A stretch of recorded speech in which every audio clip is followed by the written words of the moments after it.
vous avez compris cela, vous avez presque tout compris. Ah, reste une dernière chose. La résistance équivalente de plusieurs résistances en parallèle, c'est bien sûr la valeur d'une résistance unique qui laisserait passer le même courant total. Or, plus on ajoute de résistance en parallèle, plus le courant total augmente. C'est donc que la valeur de la résistance équivalente diminue. Ah mais voilà qui n'est pas la même chose que tout à l'heure.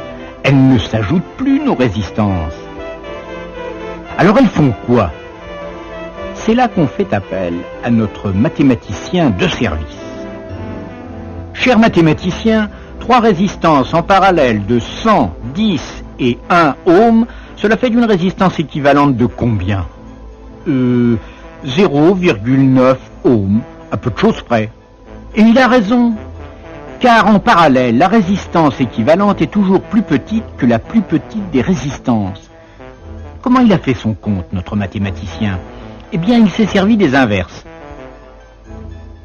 1 divisé par R1 plus 1 divisé par R2 plus 1 divisé par R3 égale 1 divisé par R équivalent.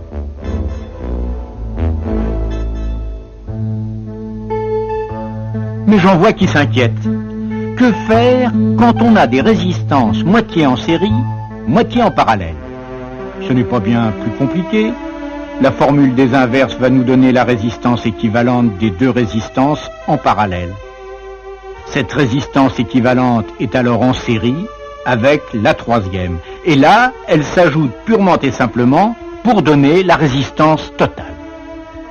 Mais retournons aux sources. Monsieur Volta, est-ce que vos piles de 1,5 volts sont des sources à tension constante comme nos prises de courant?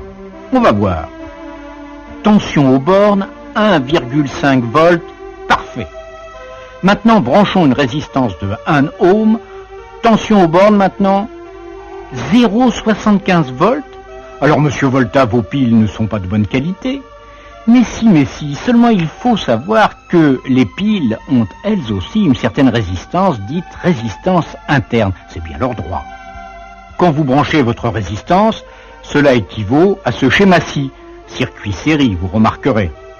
Et en supposant que la résistance interne de la pile soit de 1 ohm, elle aussi, sur votre résistance, vous n'aurez que la moitié de la tension.